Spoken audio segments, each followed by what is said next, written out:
Chapter 5, Book 4. The guiding force within us, when it aligns with nature, reacts to life's events in a way that it can easily adjust to whatever is currently happening. It doesn't depend on specific conditions to thrive. Instead, it moves towards its goal, albeit under certain circumstances. It has the power to transform obstacles into opportunities. Much like fire interacts with the objects it encounters.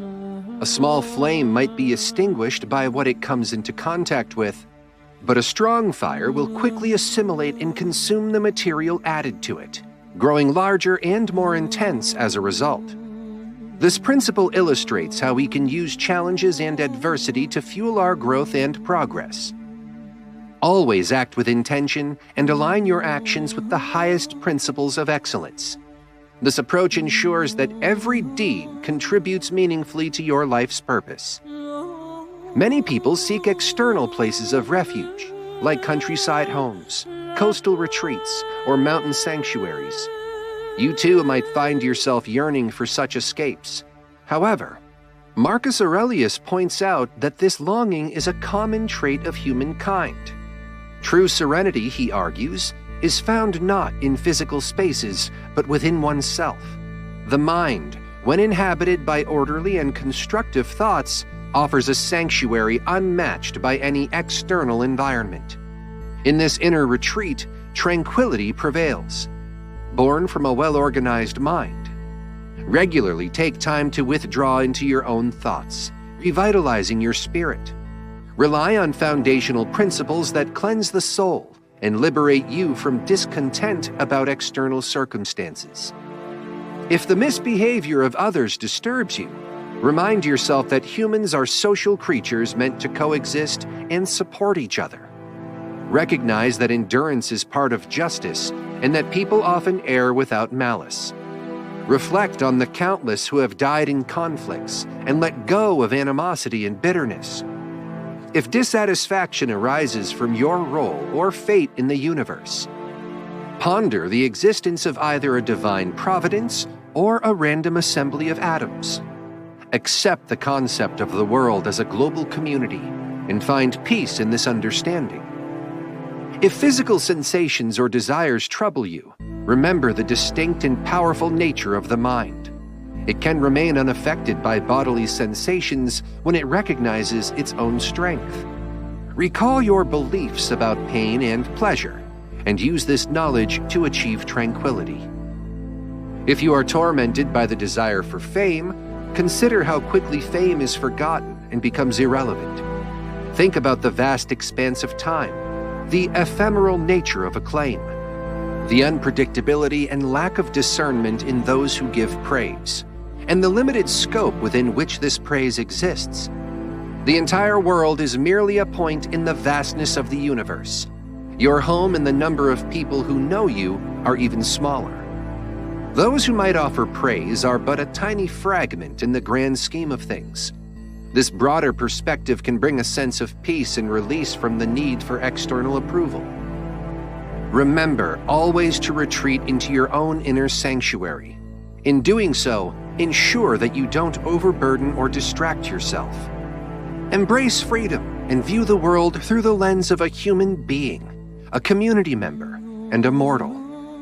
Among the things you can easily turn to, keep these two important ideas in mind.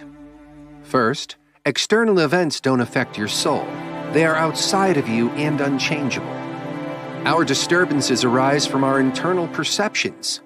Second, remember that everything you see around you is in constant flux and won't last forever. Reflect on how many such changes you have already seen. The essence of the universe is transformation, and life is shaped by our perceptions and opinions. If the part of us that reasons is common to all, then the logic that informs our rationality is also shared. This means that there is a common set of guidelines that instructs us what to do and what not to do. If this is true, then we all share a common law. Consequently, we are all citizens of the same community. If we accept this, then in some way the world itself forms a single state or community. Where else could we say that the entire human race belongs to the same political entity? From this shared political community, we derive our capacity for thought, reason, and understanding of laws. Where else could these faculties originate from? Just as the physical elements of our bodies come from specific sources, the earth, water, fire, so too does our intellectual part come from some origin. Nothing emerges from nothingness, and nothing returns to non-existence. In the same way, our capacity for thought must originate from some source. This perspective helps us see ourselves and others as part of a larger, interconnected whole, emphasizing our shared human experience and responsibilities. Death is a natural process, just like birth. It's a transformation involving the same elements we're made of. It's a process that shouldn't bring shame to anyone, since it aligns with the nature of a rational being and our inherent design. Just as it's in the nature of things, like fig trees, to produce sap, it's natural and inevitable for humans to experience death. Keep in mind that soon, both of you and everyone else will pass away, and eventually, even the memory of your names will fade. If you change your perspective and stop thinking you've been wronged, then the feeling of being harmed disappears. When you let go of the idea of being harmed, the sense of injury also goes away. Something that doesn't make a person morally worse also doesn't worsen their life. It doesn't cause harm, whether from external or internal sources.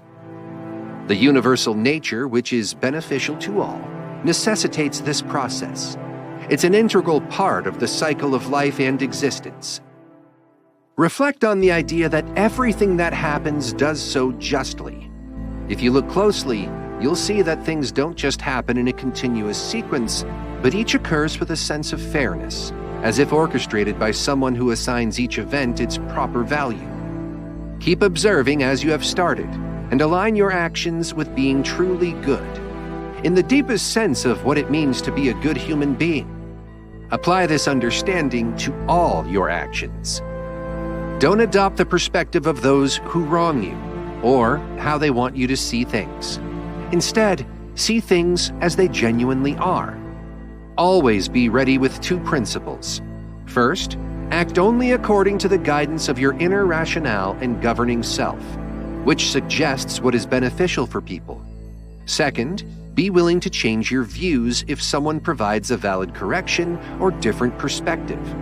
However, let this change be based on sound reasoning about justice or common benefit, not merely because it's pleasing or enhances your reputation.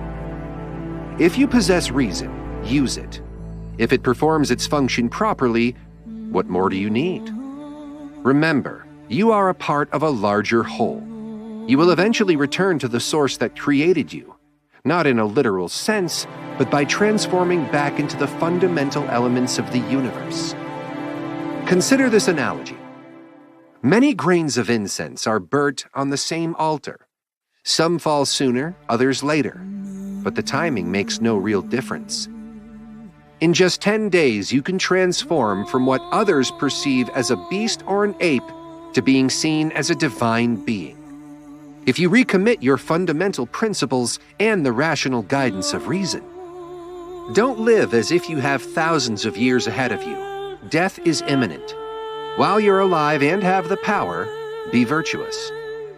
You save yourself a lot of trouble by not concerning yourself with what others say, do, or think. Focus solely on ensuring your own actions are just and honest. As Agathon suggests, don't get distracted by others' bad behavior. Stay true to your moral path. Consider the futility of craving fame after death. Everyone who remembers you will also soon pass away. This will continue until all memory of you fades away, passed down by people caught up in their own short-lived admiration. Even if, by some chance, those who remember you live forever and your memory remains eternal, what real benefit does that bring you? Focus on what matters in life, not posthumous praise. What is praise but a mere tool for practical use? Don't disregard nature's gifts in pursuit of something so fleeting. True beauty exists in and of itself, complete without the need for external validation.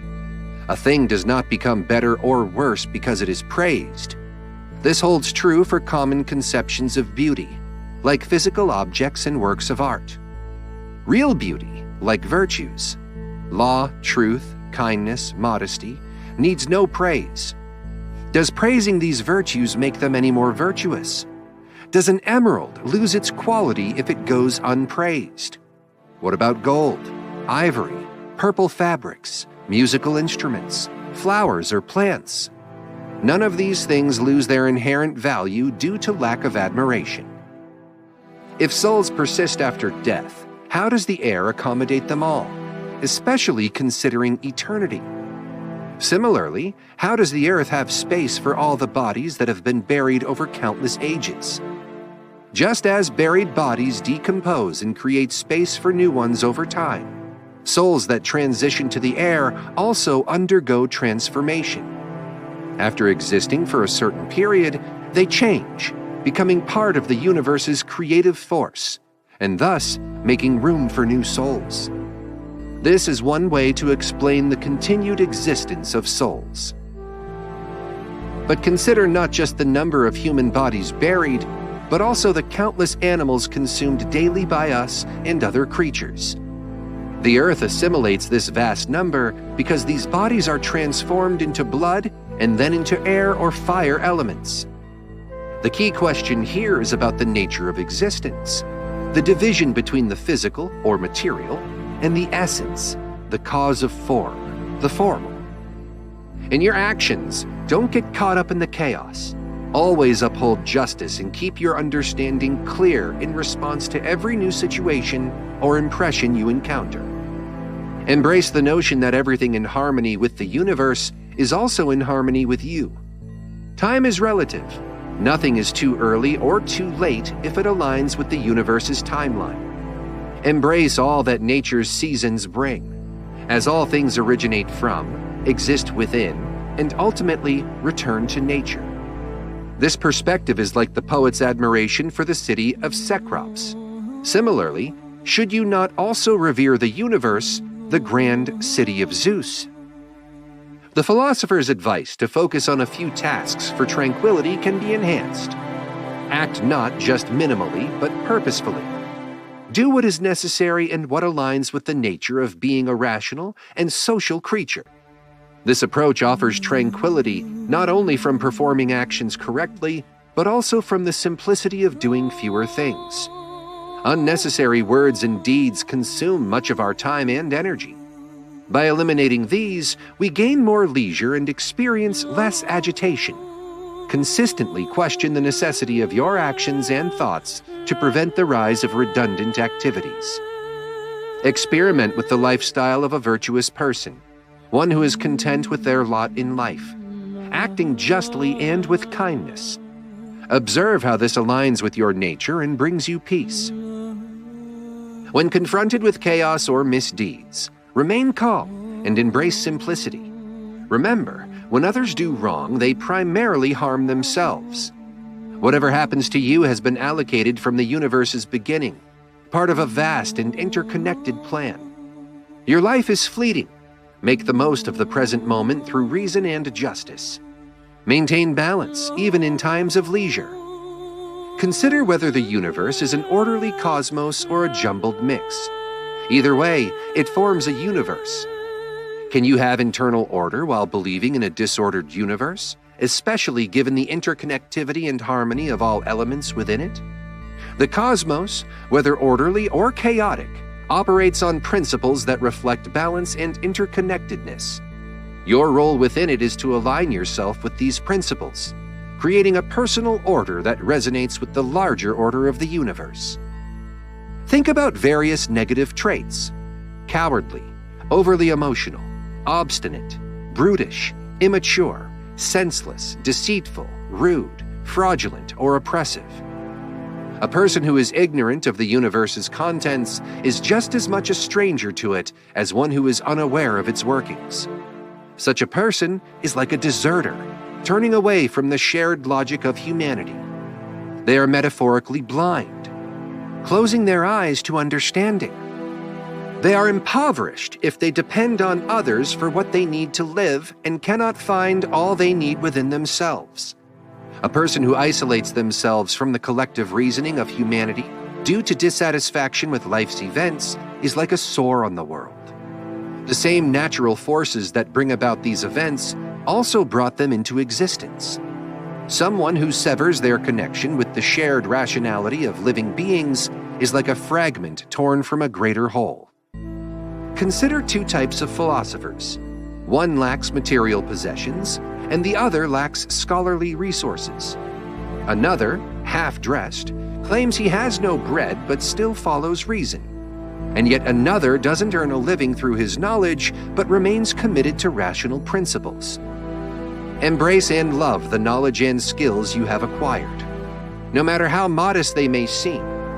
Live the rest of your life as someone who has entrusted everything to the gods, wholly and sincerely, ensuring that you are neither a tyrant nor a slave to anyone. This approach to life encourages self-sufficiency, inner contentment, and a deep trust in the natural order and the divine. Reflect on the era of Emperor Vespasian. You'll observe all aspects of human life: people marrying, raising children, suffering illnesses, dying, engaging in wars, celebrating, conducting business, farming, engaging in flattery, being stubbornly proud, suspicious, plotting, hoping for the demise of others, complaining about current times, falling in love, accumulating wealth, and seeking political power or even kingship. However, the lives of these people from Vespasian's time no longer exist. Shift your perspective to the times of Emperor Trajan. You'll find the same patterns, and their lives too have vanished. Apply this view to different periods and entire civilizations, and notice how many, despite significant efforts, quickly disappeared, returning to the elemental nature of the universe. Focus especially on those you personally knew, who got caught up in trivial pursuits, neglecting to live according to their true nature, failing to embrace and be content with it. Remember that different tasks and concerns have their appropriate level of importance and deserve proportionate attention. By understanding this, you can avoid dissatisfaction when dealing with minor issues. Consider how words and names once familiar and celebrated are now outdated and forgotten. Famous figures from history like Camillus, Caesar, Valisus, Leonidas, and later Scipio, Cato, Augustus, Hadrian, and Antoninus all eventually faded into obscurity. Everything becomes a mere story, and total oblivion is inevitable. This fate befalls even those who achieve remarkable fame. For others, obscurity follows immediately after death. What, then, is the value of eternal remembrance? It's practically nothing. So what truly deserves our earnest efforts? Focus on just thoughts, socially beneficial actions, truthful words, and an attitude that willingly accepts all events as necessary and natural, flowing from the same universal source. Surrender yourself to fate, here symbolized by Clotho, one of the Fates, allowing her to weave your life's story as she sees fit. Remember, everything is fleeting. Both the one who remembers and what is remembered are transient. Always be aware that change is a constant in life. Embrace the idea that the universe naturally prefers to transform what exists into new forms. Everything in existence is essentially a precursor to future states. Don't just think of seeds in the literal sense, like those sown in the soil or a new life forming in the womb. This concept goes beyond such physical examples. You're nearing the end of your life, yet you haven't achieved simplicity. You're still affected by external disturbances, harbor fears of being harmed, lack universal goodwill, and have not yet realized that true wisdom lies in just action. Reflect on the guiding principles of even the wisest individuals, what they avoid and what they pursue. The evil you perceive doesn't exist in someone else's mind or in changes to your physical body. It exists in the part of you that forms judgment about what is harmful. If you stop regarding things as harmful, you neutralize this perceived evil. Even if your body suffers, burnt, diseased, decaying, maintain a calm judgment. Understand that nothing is intrinsically good or bad if it affects both the virtuous and the wicked equally. What occurs naturally for everyone is neither solely natural nor against nature. View the universe as a single living entity with one substance and one soul. Notice how everything is interconnected, contributing to the collective consciousness of this singular being. Everything moves in unison and collaborates to bring about the existence of all things.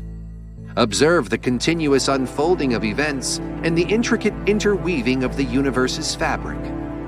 This perspective encourages a sense of unity with all existence and an understanding of our role in the larger scheme of the cosmos. Understand yourself as a small essence, a soul carrying your physical body, much like the philosopher Epictetus described. Recognize that change is not inherently bad, nor is stability inherently good as a result of change. Life is comparable to a rapidly flowing river filled with events.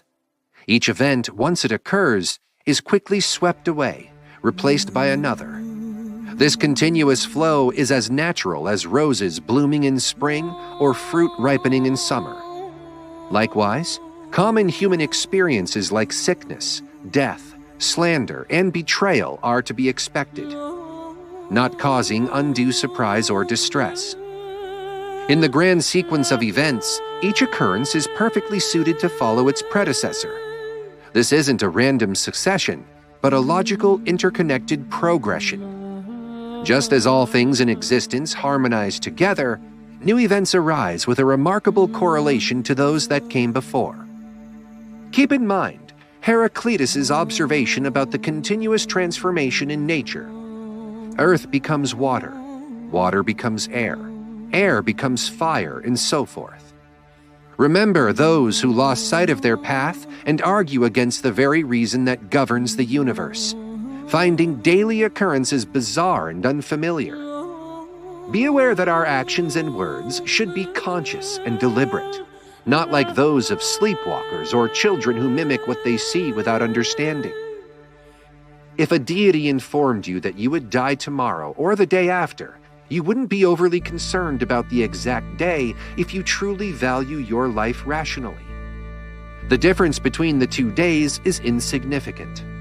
Similarly, don't regard dying in a few years as vastly different from dying tomorrow. The essence here is to appreciate the value of life and the inevitable nature of death, regardless of its timing.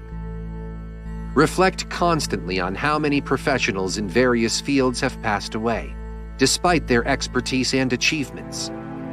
Think of the numerous doctors who often furrowed their brows in concern for their patients, astrologers who confidently predicted the deaths of others, philosophers who pondered over death and immortality, heroes known for their victories in battles, and tyrants who exercised their power over life and death with impunity, as if they were invincible. Also, remember the cities that have been completely wiped out, like Hellas, Pompeii, and Herculaneum, among countless others. Add to this list everyone you personally knew. Often, one person buries another, only to be buried themselves shortly after. All these events happen within a brief span of time. Observe how transient and insignificant human endeavors are. What was once living flesh turns into a mummy or ashes. Navigate this short life in accordance with nature, ending your journey contently, like a ripe olive falling from the tree, grateful to nature for its life and the tree for its nourishment. Be steadfast and unyielding, like a cliff against which waves continuously crash but stand firm, calming the surrounding waters. When faced with adversity, don't lament about your misfortune. Instead, find strength in remaining unharmed, not overwhelmed by the present nor fearful of the future. Remember, such events could happen to anyone, but not everyone would remain untroubled. Therefore, why consider this a misfortune rather than an opportunity to demonstrate strength? Don't define a situation as a deviation from human nature if it doesn't contravene the principles of human nature. Understand and align with nature's will. Will what has happened prevent you from embodying virtues like justice, courage, self-control, wisdom, and honesty? Will it stop you from maintaining dignity, freedom, and all other attributes that fulfill human nature? Every time you feel agitated, remind yourself that it's not the situation that's unfortunate, but the ability to endure it gracefully that's truly fortunate.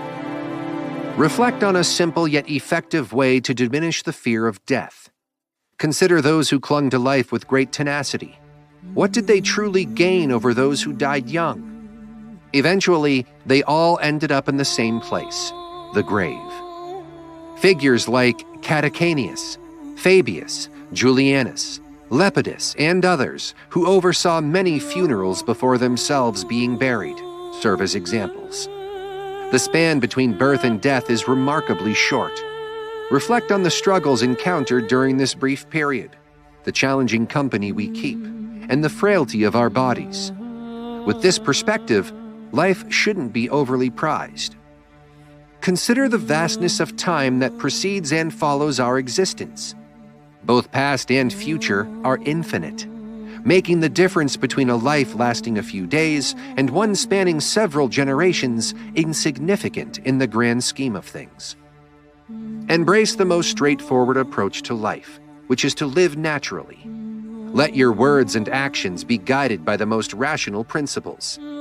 This approach relieves you from unnecessary stress, conflict, deceit, and the need for pretense.